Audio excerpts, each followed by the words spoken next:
چه زبانی باید بگیم که ما به دنبال سلاح هسته‌ای نیستیم و نخواهیم هم بود. هر چطور میخوان راستی آزمایی کنن.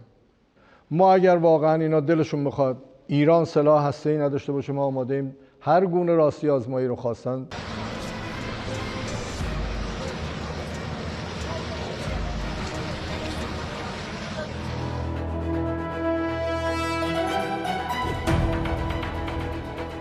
Indirect negotiations between Iran and the United States on Tehran's nuclear program concluded after nearly 3 hours of talks in Geneva on Tuesday amid escalating tensions between the two countries in the Gulf.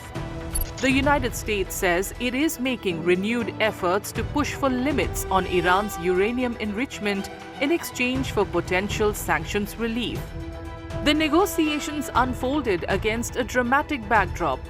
Tehran temporarily closed the Strait of Hormuz, a critical oil transit route through which nearly 20% of global crude supplies pass for live-fire military drills.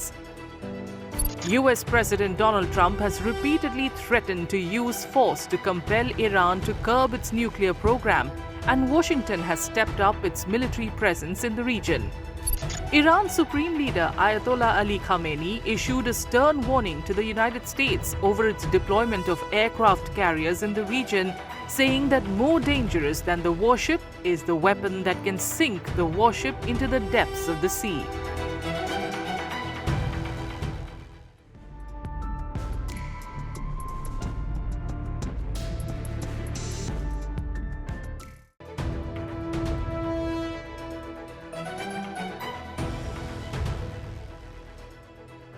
On Tuesday, Iran announced for the first time that it is temporarily closing sections of Strait of Hormuz for live-fire military exercises, a move that comes as the United States increases its military presence in the region.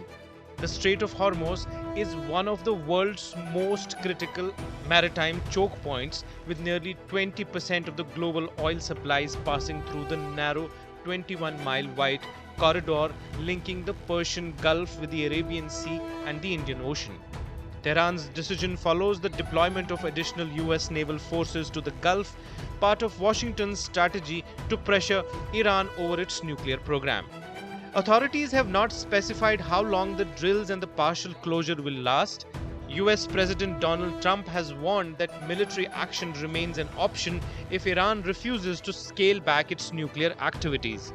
In response, Iran's Supreme Leader Ayatollah Ali Khamenei has signaled that American warships in the Gulf could be targeted. Developments come as the second round of talks between Tehran and Washington concluded in Geneva following the collapse of negotiations last year.